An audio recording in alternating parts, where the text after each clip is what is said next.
Hi hello friends, welcome to my channel హేమలదయ 224.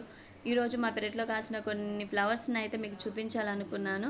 చూడండి, ఈ పింక్ కలర్ ఫ్లవర్స్ మాత్రం చాలా బాగా కాసాయండి. చూడ్డానికి కుంపటి మొత్తం ఎంత బాగున్నాయో, అందంగా ఉంది కుంపటి కూడా.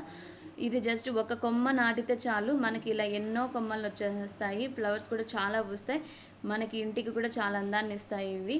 నెక్స్ట్ ఈ ఫ్లవర్స్ అయితే నేమ్స్ నాకు తెలియదు, కానీ ఇవి ఇయర్లీ వన్స్ అయితే కాస్తాయి. ఈ ఫ్లవర్స్ ఇయర్లీ వన్స్ కాసినా కూడా చాలా ఫ్లవర్స్ వచ్చేస్తాయండి. ఇవి చాలా బాగుంటాయి. ఫ్లవర్స్ కూడా ఒక 4-5 డేస్ వరకు ఈ ఫ్లవర్ వాడదు. ఈ పూలు వచ్చి మందారం పూలు. ఇవి ఆల్మోస్ట్ అందరికీ తెలుసు, దేవుడి పటాలకు కూడా బాగా మనం పెట్టుకోవచ్చు.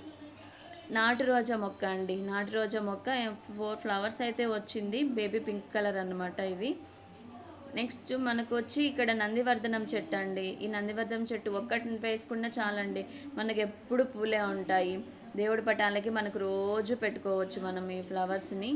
ఇవి నందివర్ధనం పూలు.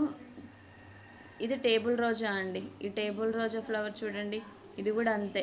కొమ్మ జస్ట్ ఒక కొమ్మ అలా కట్ చేసి వేరే కుంపట్లో నాటుకుంటే చాలా ఫ్లవర్స్ వచ్చేస్తాయి. ఇవి కనకాంబరం పూలు అండి. ఈ కనకాంబరం పూలని మనం మల్లెపూలలోకి, జాజి పూలలోకి మిక్స్ చేసి మనం కట్టుకోవచ్చు. ఫ్లవర్స్ అయితే చాలా అందంగా ఉంటాయి. ఫైనల్గా ఎల్లో కలర్ ఫ్లవర్ అండి. దీని యొక్క ప్లాంట్ వచ్చి చూడడానికి మనకు మ్యారీగోల్డ్ ప్లాంట్ లాగే ఉంటుంది, కానీ ఫ్లవర్ అయితే మ్యారీగోల్డ్ ఫ్లవర్ కాదు. ఈ విధంగా ఉంటుంది అన్నమాట. ఇవండి మా పెరట్లో కాసిన ఫ్లవర్స్ అన్నీ. ఈ వీడియో మీకు నచ్చినట్లయితే like, share, comment and subscribe చేయండి.